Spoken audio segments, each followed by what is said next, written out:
El Ministerio Apostólico de Enseñanza y Predicación Rema Internacional presenta hoy la proclamación de las buenas nuevas de Dios para tu vida. El mensaje de ayer, el mensaje de hoy y el mensaje para la eternidad a los que tienen hambre y sed de la palabra de Dios. Un querigma de Dios para el que oiga, el que tiene oídos para oír. Escuche el dabar del Eterno a las naciones. Ahora es el tiempo para recibir el rema del Espíritu Santo a tu espíritu. Escuchemos con fe la memra del Señor para el alma. La reseña histórica del culto a Dios. Hoy vamos a tomar como base la carta a los Romanos, capítulo 9, versos 1 al 5. Vamos a mirar, si usted tiene una Biblia, sáquela, si usted tiene libreta de apuntes, tome nota, porque vamos a aprender mucho acerca de la historia del culto a Dios. Dice la palabra de Dios en Romanos capítulo 9, versos 1 al 5. Verdad digo en Cristo, no miento, y mi conciencia me da testimonio en el Espíritu Santo, que tengo gran tristeza y continuo dolor en mi corazón, porque deseara yo mismo ser anatema, separado de Cristo por amor a mis hermanos, los que son mis parientes según la carne, que son israelitas, de los cuales son la adopción, la gloria, el pacto, la promulgación de la ley, el culto y las promesas, de quienes son los patriarcas y de los cuales, según la carne, vino Cristo, el cual es Dios sobre todas las cosas, bendito por los siglos. Amén. Y como siempre vamos a orar, necesitamos la asesoría, la guianza de Dios, que por medio de su Espíritu Santo, que es el autor de la palabra, nos enseña. Padre, gracias te damos por esta nueva oportunidad que nos das de compartir y de recibir de ti.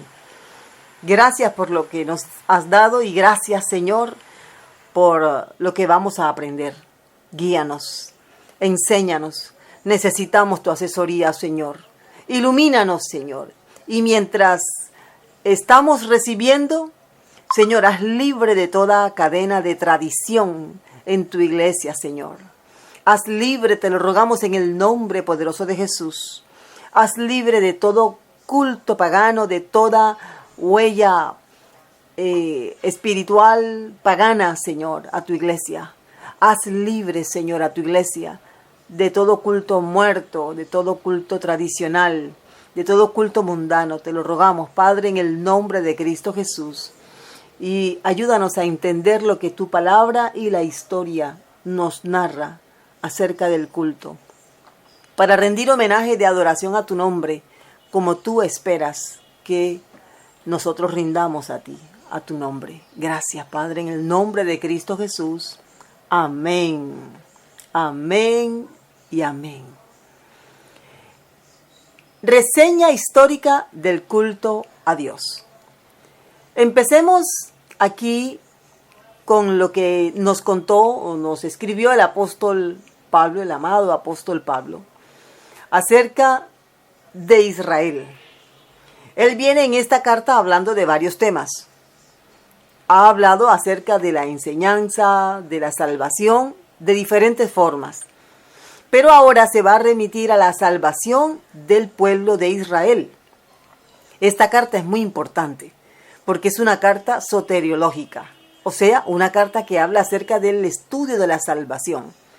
Aquí se aprende mucho en esta carta a los romanos. Es una carta, Dios mío, ¿qué haríamos si hubiera faltado la carta a los romanos? Pero aquí está el Señor dándonos la oportunidad de conocer la teología de la salvación, pero una teología práctica y fácil de entender. El Señor, como siempre, dándonos su palabra con plastilina para que podamos entender. Y aún así, mire la complejidad que conlleva en muchas ocasiones entender un pasaje que tiene cierta retórica, que tiene cierto contenido teológico. Bien, aquí el apóstol se va a dirigir al pueblo de Israel. Las cosas que dice aquí el apóstol Pablo con respecto al pueblo de Israel son importantes, todas. Dice mucho, en estos 5 versículos el apóstol dice mucho acerca de Israel como la nación escogida de Dios. entre todas las cosas que dice algo que hoy vamos a resaltar. Dice que los israelitas, de los cuales son, y comienza con la adopción. Y en esa lista de cosas que le pertenecen a Israel por orden divina, está el culto. El culto. El culto, entonces, es una administración otorgada al pueblo de Israel, a la nación de Israel, y aparte de ese culto entregado a Israel, no hay otro culto que nosotros podamos instituir diferente al culto que Dios le ordenó a Israel. Es por eso que el apóstol Pablo hace esta explicación aquí, que tiene mucho contenido, pero solamente vamos a ceñirnos a lo que él dice con respecto al hecho de que Dios le otorgó a Israel la autoridad de hacer culto y de dirigir el culto a él. Solo a Israel, no a ninguna otra nación. ¿Por qué? Porque había muchas naciones alrededor de Israel. Cuando Dios le designó a Israel, por medio de Moisés, por medio de Aarón, el verdadero culto que él esperaba recibir. Estaban los amonitas, los moabitas, los filisteos, los sirios, los fenicios, los egipcios, y la lista sigue y sigue. Todos los cultos de las naciones que rodeaban a Israel eran una locura, incluyendo actos sexuales, incluyendo sacrificios de personas, niños vírgenes, incluyendo la vida de los primogénitos en la hoguera, incluyendo adoración a demonios, porque los demonios son los que piden todas estas cosas. Ellos piden, por ejemplo, que el cuerpo humano sea degradado. Ellos piden actos que son vergonzosos. Entonces, el culto de Israel era diferente. Claro, Israel hubo un momento, y por bastante tiempo, que se pervirtió.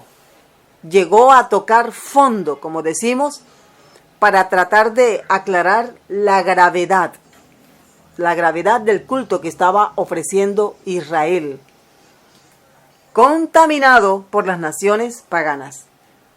Pero fíjese, Israel no influyó en las naciones que le rodeaban. Al contrario, las naciones que le rodeaban fueron influidas, o mejor dicho, ellas influyeron negativamente sobre la vida de Israel como nación. No vemos a ninguna otra nación diciendo vamos a tomar el culto de Israel porque nos parece atractivo, nos parece bueno. No. Eran naciones malvadas, perversas. Sus cultos eran una abominación delante del Señor. Ellos no querían el culto de Israel. Ellos querían el culto que les permitía ser bajos, ser inmorales, perversos, inmundos. Porque era un culto donde se exaltaba más que todo al hombre, a los demonios y el principal deseo de todos, la abundancia, la prosperidad. Ojo con eso. El motivo del culto de todos los pueblos que rodeaban a Israel era la prosperidad, la abundancia. Ellos estaban en contra de la escasez. Mientras que el culto que Dios le pidió a Israel, su centralidad era la adoración a Dios. Ellos no estaban detrás de la abundancia de Dios, sino detrás de la glorificación del nombre de Dios.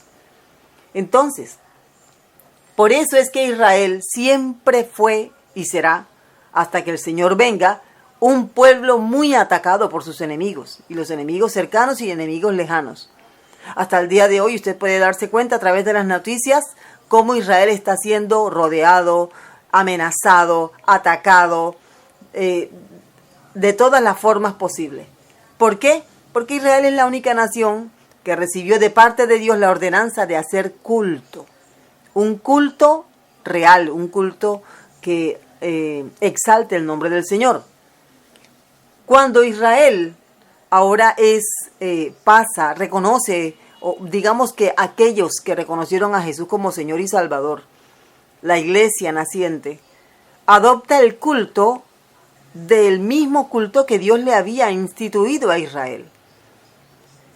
Ese culto, ahí cambiaron algunas cosas, eso es cierto, pero la base de ese culto sigue siendo la misma. Un culto donde hay adoración, donde hay meditación en la palabra de Dios, donde hay ofrendas, donde hay oración y donde hay alabanzas. Y todas al mismo Dios que hizo los cielos y la tierra. Algunas cosas han variado, pero son prácticas que ya por causa de la crucifixión, por causa de la muerte y resurrección del Señor Jesucristo, han variado, han cambiado. Pero la forma, la esencia del culto es adoración a Dios. Dice el Señor en el libro del profeta Isaías, en el capítulo 43, que Dios hizo al hombre para su alabanza, para su gloria. No fue para otra cosa. Aquí lo céntrico entonces no es que Dios me dé y me dé y me dé. Aquí lo céntrico es adorar a Dios. Y las demás bendiciones vienen por añadidura.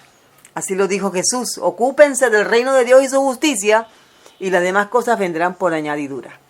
Entonces, vamos a conocer detalles acerca de las etapas de la historia del culto singular y original que Dios le ordenó a Israel.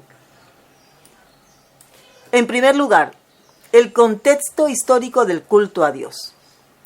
Aquí tenemos algunas diferentes etapas de ese contexto histórico. Por ejemplo, en la edad prediluviana, en la edad de los patriarcas, durante el Éxodo y ya el culto durante la época mosaica, cuando se establece la ley de Dios. Miremos entonces, aparte de todo de este inicio de culto, tenemos el culto ya propiamente en toda la nación de Israel. Tenemos el significado del culto, porque no todos entienden lo que es el significado del culto. Y tenemos una crítica profética al culto judío. Eso no puede faltar, porque hubo un momento en que Israel se desvió. Entonces fíjese que tenemos el contexto histórico del culto a Dios, el culto y el pueblo de Israel, tenemos el significado del culto y la crítica profética al culto judío.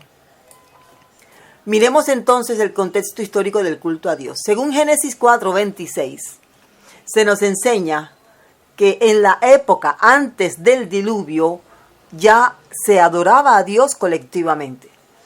Y esto lo podemos ver en Génesis 4:26. Dice la palabra de Dios que a Set le nació un hijo que le puso por nombre Enós. Y hay una señal aquí que debemos notar. Es entonces, después del nacimiento de Enós, hijo de Set, hijo de Adán, es entonces cuando los hombres comenzaron a invocar el nombre de Jehová. Quiere decir que antes de este tiempo, antes de esta señal histórica y escritural, al parecer los hombres se reunían, no se reunían, sino que se disponían a adorar a Dios de manera individual, no lo hacían de forma colectiva. Pensemos en el hecho de que ya Caín se había separado de la familia. Caín cargaba ahora con una terrible maldición por haber matado a su hermano Abel. Ahora queda el linaje de Set, el tercer hijo que tenemos aquí en orden de nacimiento de Adán y Eva. Y su hijo Enós es quien comienza a reunir a los hombres, a la humanidad en ese entonces, para adorar el nombre de Dios. Esta es la primera mención que hay. Fíjese que está en el capítulo 4 de Génesis, en los inicios. Se considera que los primeros 11 capítulos del libro de Génesis narran los inicios de la humanidad según la Biblia, según Dios. Y eso es lo oficial, es lo que debemos creer. Así que tenemos aquí este inicio de culto unido de los que creían en Dios. No creo que aquí estaban los descendientes de Caín, sino los descendientes de Set. De este grupo es que precisamente nace lo que conocemos ya más adelante como los hijos de Dios, los hijos de Dios, los descendientes justos de Set, que ya por último también se contaminaron con las hijas de los hombres. Entonces hay un inicio del culto a Dios. Y fíjese que ese inicio viene de un descendiente de Adán. Por lo menos tenemos aquí Adán, Set, Enos, la tercera generación de hombres temerosos de Dios, son los que instituyeron el culto a Dios. En la era de los patriarcas tenemos en primer lugar a Abraham. Fíjese que tenemos a Enos, ahora tenemos a Abraham. Dice la Biblia que el Señor le dijo a Abraham: a tu descendencia daré esta tierra. Y como resultado de ese encuentro de Dios con Abraham, dice la Biblia que Abraham edificó allí un altar a Jehová, quien se le había aparecido. Ahora vamos aquí como avanzando y tenemos aquí un marco histórico un poquito más claro. Tenemos primero a Enos, ahora tenemos a Abraham. El culto en el Éxodo. Dice aquí en el texto de Éxodo 3:18. Oirán tu voz e irás tú y los ancianos de Israel al rey de Egipto. Esto se lo está diciendo el Señor a Moisés.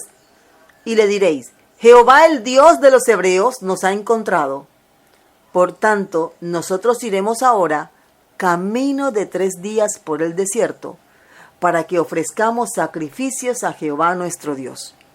En otras palabras, vamos a rendirle culto a nuestro Dios a 3 días de distancia de aquí. Imagínese que usted tuviera que ir al culto a 3 días de distancia. Bueno, hoy el culto es muy accesible a todos porque estamos en un tiempo que Jesús llama, viene la hora y la hora es. Este tiempo es el que estamos viviendo ahora. Por eso no tenemos que ir hasta Jerusalén a rendir culto al Señor allá, sino que desde acá, desde el lugar donde tú estás, puedes rendir culto a Dios de manera individual y de manera colectiva. Pero aquí Moisés le está diciendo, o el Señor le está diciendo a Moisés: Moisés, vaya, dígale al faraón que ustedes van a ir 3 días de camino por el desierto para rendir culto a su Dios. Ya después de esto, podemos revisar lo que la historia nos cuenta de cómo el faraón se opuso a que Israel, como nación, por primera vez rindiera culto a Dios. Tuvo Dios que mandar 10 plagas para que entonces el faraón dejara ir al pueblo de Israel a rendirle culto al Señor en el desierto. ¿Cuántas enseñanzas hay aquí? Cada vez que tú pienses que no vale la pena ir a la iglesia a rendir culto, cada vez que tú pienses que te puedes quedar en tu casa y no ir al culto, recuerda quién es el que está detrás de ese pensamiento. El faraón de Egipto no quiere que la gente vaya al culto y va a ponerle todos los impedimentos posibles para que la persona no vaya a la iglesia a adorar a Dios. Porque el culto individual se vale, pero es necesario el culto colectivo. Recuerde lo que dice la Biblia: cuán hermoso es habitar los hermanos juntos y en armonía. ¿Cuál es el resultado? Porque allí envía Jehová bendición y vida eterna. Hay peticiones que Dios solo escucha en el culto, amado hermano. Hay situaciones que solo se resuelven en el culto colectivo, allá donde todos se reúnen. No, hoy no importa tanto el templo. Puede ser una casita, puede ser un lugar sencillo, aún debajo del árbol. Pero cuando toda la iglesia se reúne, mi hermano, ahí dice la palabra de Dios que hay bendición, o sea, respuesta de parte de Dios, y vida eterna, salvación. Entonces, esas personas que te dicen que no es necesario congregarte porque Dios te oye desde la casa, esas personas no vienen de parte de Dios. Esas personas vienen de parte del faraón. Y el faraón representa al diablo. Y Egipto representa el mundo. Y hay que salir del mundo e ir a la iglesia. Esa es la voluntad de Dios. Hay mucha gente que está en este momento enseñando que no es necesario congregarse. Ojo con esa enseñanza, porque eso no viene de parte de Dios. Eso viene de parte del diablo. Que en el caso de Moisés era nada más y nada menos que el faraón. Podemos incluso interpretar aquí al faraón como una persona a la que el corazón se le endureció tanto que el diablo hizo con él de todo lo que quiso para tratar de estorbar la adoración de Israel a Dios. El diablo no quiere que la iglesia adore a Dios. Tenemos que estar convencidos de eso. Conocí a una mujer que tenía que cabalgar en su burrito con sus hijos de madrugada 4 horas para llegar al culto y después devolverse 4 horas para volver a su casa. ¿Y sabe qué veía yo en esta mujer? Fervor. Fervor. A veces tener el culto tan cerca y tan fácil es una señal de que no hay disposición a pagar el precio por adorar al Señor. Es un privilegio muy grande. Ojo con eso. Ahora tenemos aquí el culto del pueblo de Israel. Ese culto que Dios le pidió a su pueblo y que el faraón no lo iba a permitir, pero a fin de cuentas tuvo que dejarlos ir. Dios tenía y tiene el control. Ahora, ya después que Israel recibe la ley del Señor en el monte Sinaí, ya después que el Señor ordena cómo es el culto, entonces Israel le rindió culto al Señor. Imagínese ese primer culto. Qué cosa tan poderosa. Israel le dijo a Moisés, Moisés, no dejes que Dios nos hable. Dile que hable contigo y tú nos hablas a nosotros. Así de poderoso fue ese primer culto que Israel rindió delante del Señor, rodeando ese monte que Dios había escogido para manifestarse al pueblo de Israel. El culto colectivo es importante. No te dejes robar esa bendición. Recuerde que Dios galardona la fidelidad. Dios galardona la fidelidad. ¿Eso qué quiere decir? Hay cultos donde tú vas sin tener el más mínimo deseo de ir. Vas solamente porque eres fiel. Ese culto al que tú vas y de pronto tú sales y tú dices, bueno, hoy no vi cosa espectacular, pero recibí palabra. Hoy me reuní, hoy canté con mis hermanos. Eso hace parte de una cadena de eslabones, de cultos, hasta que llega el momento en que Dios decide glorificarse. Recuerden, Dios galardona la fidelidad. Entonces, en Hebreos 9:1 se nos dice que el primer pacto tenía ordenanzas de culto y un santuario terrenal. Las ordenanzas de culto tenían que ver con el orden. Aquellas cosas, primero esto, segundo esto, tercero esto, ahora viene esto, ahora lo otro. Es un culto muy ordenado, el que Dios le ordenó a Israel. Vamos a mirar en segundo lugar el culto y el pueblo de Israel. Miremos que el culto unificó a Israel. Israel es la nación que es, porque Dios le instituyó el culto. Israel se mantuvo unida gracias al culto. Lo mismo pasa con la iglesia. No hay iglesia si no hay culto. Imagínense cómo vive la gente que no va al culto, separada de la iglesia. Porque es que la iglesia es iglesia cuando todos se reúnen bajo el mismo techo, bajo el mismo lugar. Eso es lo que hace a la iglesia el cuerpo de Cristo. No se puede ser parte de la iglesia y no ir a la iglesia. Es absurdo. Fíjese usted que el diablo ha engañado a tanta gente haciéndole creer que pueden ser de Cristo sin ser parte de la iglesia. Eso es una abominación, porque precisamente están muertos espiritualmente porque no son parte del cuerpo.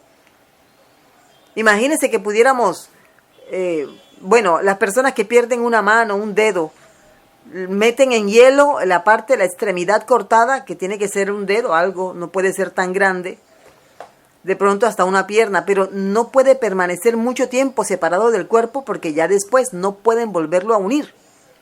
Tiene que ser algo muy rápido.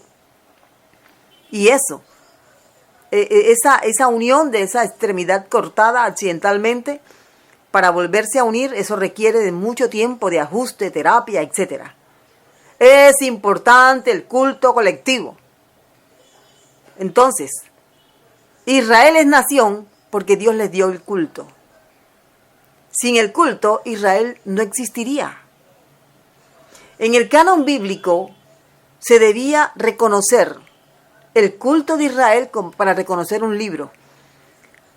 Observemos que hay libros en Israel, en la Biblia, libros en la Biblia que no mencionan detalladamente el culto. Por ejemplo, el libro de Esther. Pero el Dios al que Esther se dirigió es el mismo Dios al que se dirigió Moisés, al que se dirigió el pueblo de Israel. Eso unifica al pueblo. Los ministros del culto eran conscientes de que eran representantes del pueblo ante Dios. En este caso podemos mencionar a los levitas. Ellos sabían que estaban destinados para dirigir al pueblo a la presencia de Dios.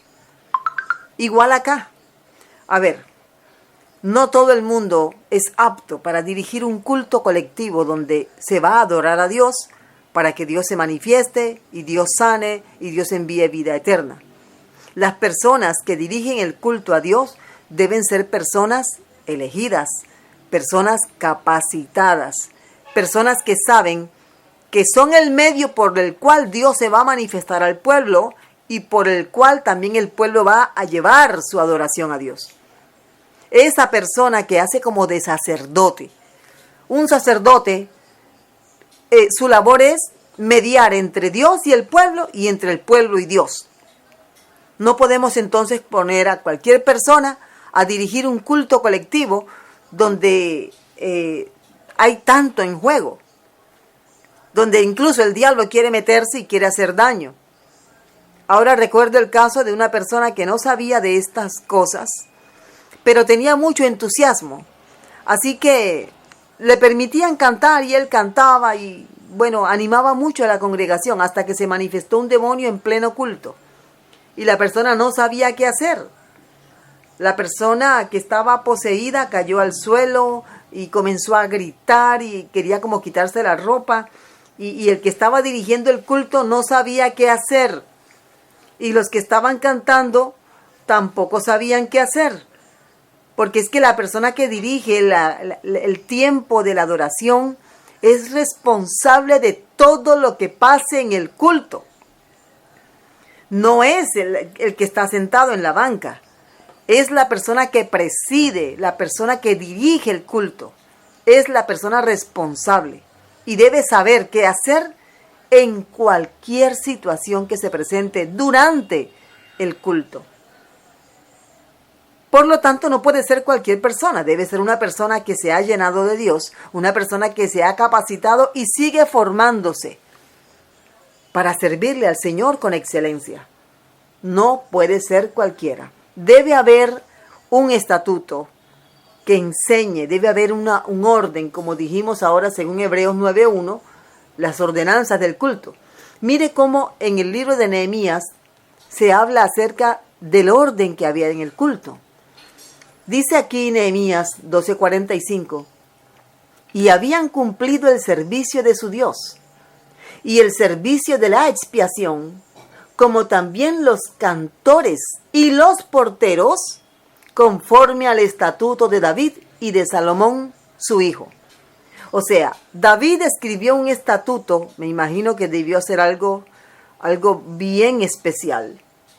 Y ese estatuto, de alguna forma, lo completó Salomón. Y fíjese, aquí vemos a Nehemías que tenía en su poder el estatuto escrito por David y perfeccionado por Salomón para rendir culto a Dios. Porque a Dios no se le puede rendir culto de cualquier manera. De lo contrario, pueden pasar cosas desagradables.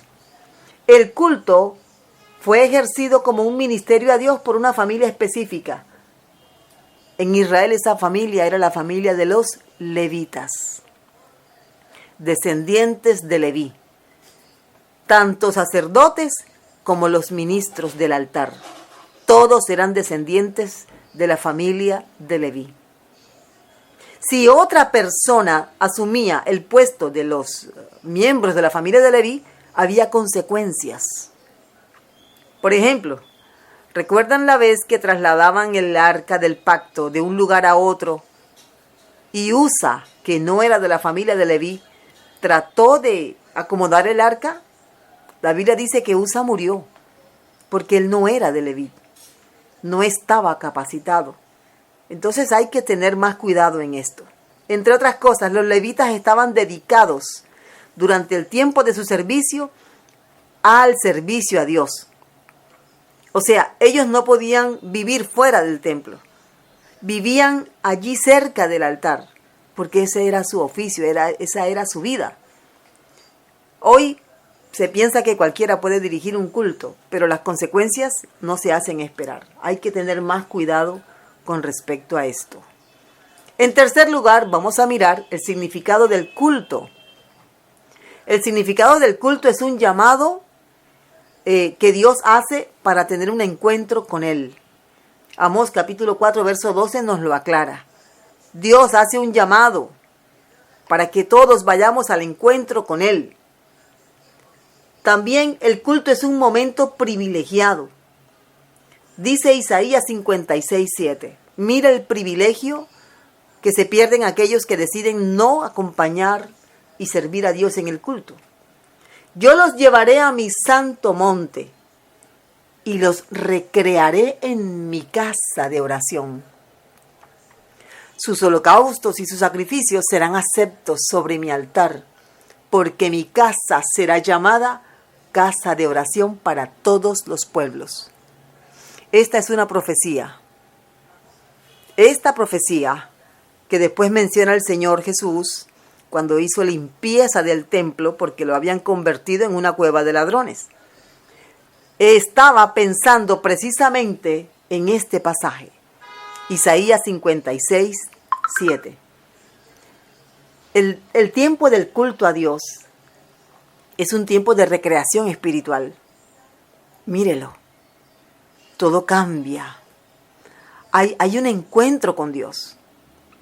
En ese momento debe haber oportunidad para que Dios ministre a cada uno.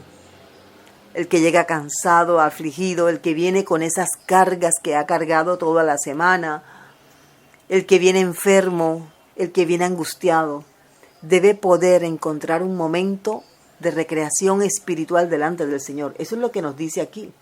Es un refrigerio delante del Señor. Es un tiempo de privilegio. Y un privilegio que muchos se están perdiendo. A ver, recién convertida yo escuché era como un canto, un tanto bromista, referente al culto. Y este canto hablaba de las diferentes personas que iban al culto. Y decía, por ejemplo, aquellos que llegan tarde porque no les interesa.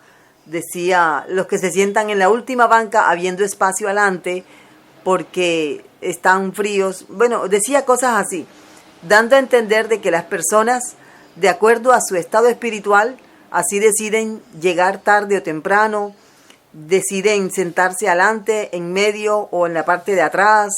Decían cosas así. Era un tanto bromista la canción. Me gustaría poderla encontrar y escucharla nuevamente, porque eso fue hace mucho tiempo. Pero en realidad el culto es un privilegio. Es un privilegio. Si lo miramos así y lo entendemos así, nos vamos a dar cuenta de que Dios nos quiere bendecir. Mi casa será llamada casa de oración para todos los pueblos. El culto tiene un carácter histórico y profético.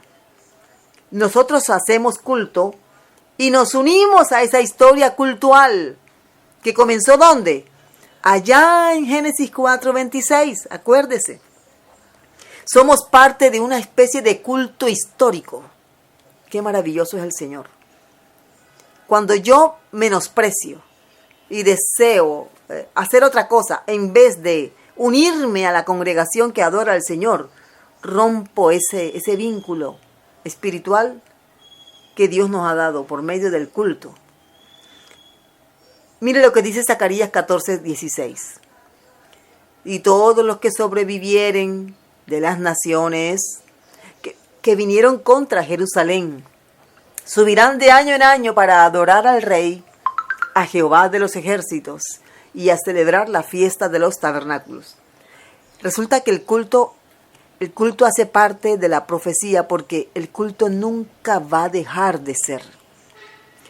Adoraremos al Señor por toda la eternidad. Adoraremos. Dice por lo menos aquí, la profecía que nosotros tenemos en la palabra de Dios es bastante selectiva. Hay 7 fiestas descritas en la Escritura. 7 fiestas del Señor. Sin embargo, aquí el profeta está mencionando, obviamente lleno del Espíritu Santo, está mencionando la fiesta de los tabernáculos. Porque esa fiesta se celebra una vez al año, dura 8 días exactos, la fiesta de los tabernáculos. Eso no quiere decir que las demás fiestas no se van a celebrar. Claro que se van a celebrar la fiesta de la Pascua, la fiesta de Pentecostés, y todas con un significado ya cumplido. ¡Qué maravilla! Y dice aquí, por cierto, en el mismo libro del profeta Zacarías, que los que no vayan al culto anual de la fiesta de los tabernáculos, lo voy a decir aquí de una manera ya costeña, se morirán de hambre, porque para ellos no habrá lluvia, o sea, no habrá bendición, no habrá comida. Las ventanas de los cielos se cerrarán sobre esas casas. Ahora usted me dirá, pero eso es profético, eso es en el futuro. Pero es el mismo sentido de lo que pasa cuando no vamos al culto por no querer. Es lo mismo. Cuando yo decido no participar de la adoración colectiva al Señor, yo estoy cerrando las puertas del cielo sobre mi casa. Es lo mismo. ¿Cómo voy a demandar bendición de parte del Señor si no lo adoro con todos los demás? Ojo con ese detalle. Es importante que sepamos que Dios nos espera para adorarle junto a toda la iglesia. El culto es un acontecimiento sagrado. Observe. Hay una especial mención en el Salmo 73 acerca de una calamidad, una situación que tuvo que vivir Asaf, que es el autor del Salmo. Él pensaba que haber vivido en santidad había sido un desperdicio. ¿Por qué? Porque él veía que todos los que estaban lejos del Señor eran bendecidos, comillas, bendecidos materialmente. Pero él que estaba esperando en el Señor, adorando al Señor y esperando el culto para adorarle, él estaba viviendo escasez, una situación difícil. Seguramente él estaba viviendo en ese momento algo difícil y él se compara con aquellos que no tenían en cuenta al Señor. Y Asaf llega a una conclusión. Cuando yo llegué al santuario de Dios, cuando yo llegué al culto, dice Asaf, hasta que entrando en el santuario de Dios, comprendí. Así dice el verso 16, Salmo 73.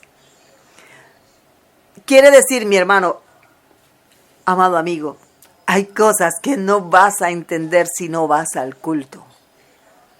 Hay enseñanzas de parte de Dios que solamente las vas a recibir en un culto, en la unidad, donde todos están en ese mismo sentir, en armonía, adorando a Dios. Asaf entendió que toda esa gente que aparentemente vivía bien, pero que no tenían en cuenta a Dios, iban a perderse eternamente, porque ellos no adoraban a Dios, se adoraban a sí mismos. Asaf entendió gracias a que fue al culto. ¿Se imaginan que Asaf hubiera dicho, ay no, yo me siento muy desanimado, yo no tengo ganas de ir al culto, yo mejor me quedo aquí, mira mi vecino que no tiene nada de temor de Dios, le va bien, y yo que estoy buscando de Dios, pues aquí flaco, ojeroso, amarillo, cansado. Como dice mi esposo tiene un chiste que él dice, como el pollo. Y todo el mundo se miró como el pollo. Y entonces dice mi esposo, sí, amarillo, pelado y dando vuelta. Bueno, cuando él dijo todo eso, todos nos reímos. De pronto él lo cuenta con más gracia que yo. Porque él se estaba refiriendo a los pollos asados que estaban en un lugar donde vendían pollo. Entonces, así se sentía Asaf, como el pollo, amarillo, pelado y dando vueltas. Y él ve al vecino que no va a la iglesia, que no ve que Dios, o sea, para él Dios no importa, y le va bien. Imagínense que Asaf hubiera dicho, uy, no, qué desánimo, yo no voy para el culto. Hubiera Asaf perdido su salvación, hubiera perdido su comunión con Dios y no hubiera entendido la gran lección que aprendió. ¿Cuál fue la gran lección que aprendió Asaf en el culto? Que aquellos que envidian la riqueza material de una persona que no busca a Dios es como una bestia. ¿Por qué? Porque esas personas se van a perder si no buscan de Dios. Esa es la enseñanza que aprendió Asaf. ¿Dónde? Allá, en el culto a Dios.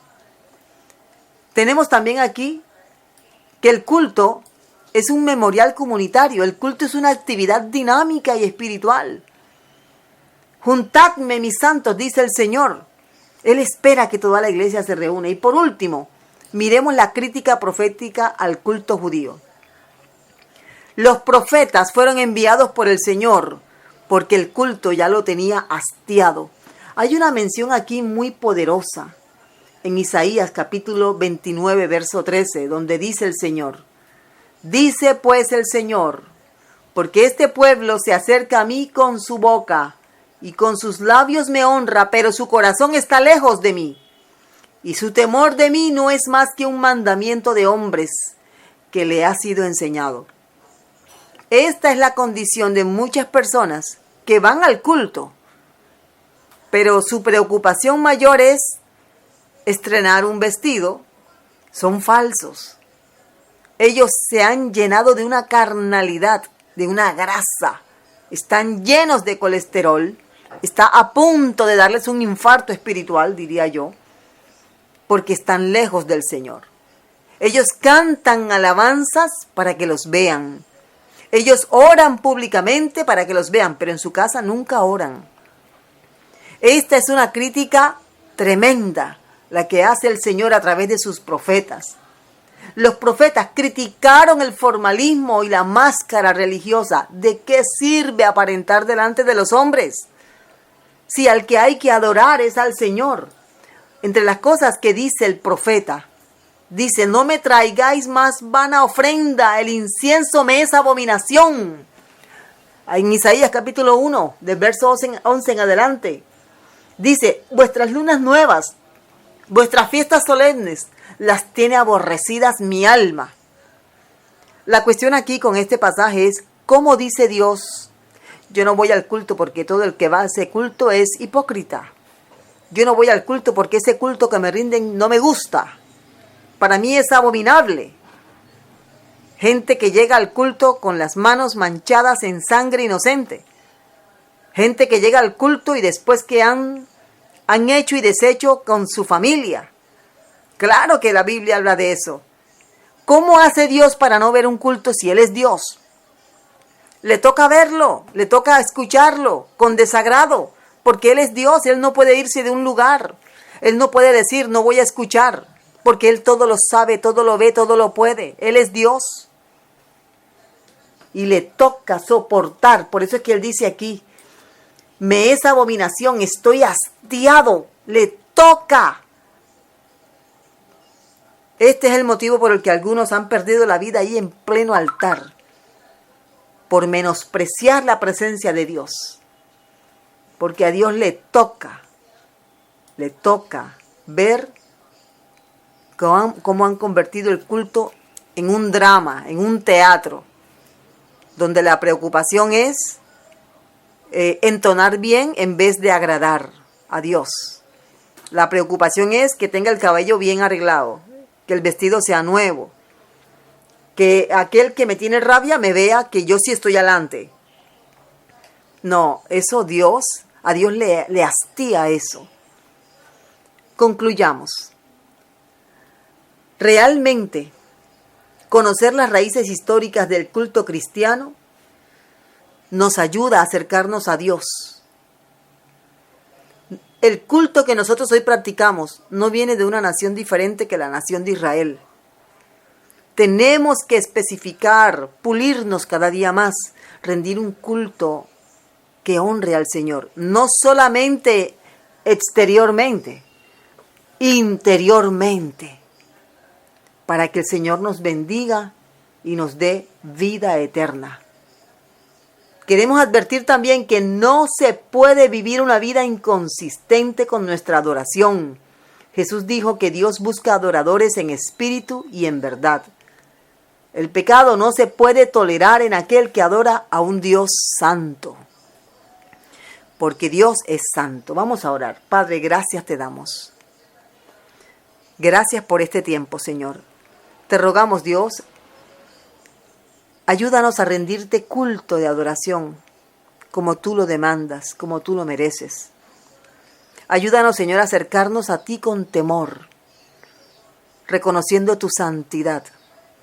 Ayúdanos a reconocer, Señor, la historia del culto en la Biblia, para hacerlo como tú lo demandas. Te rogamos, Padre, por los servicios que en este tiempo se están haciendo.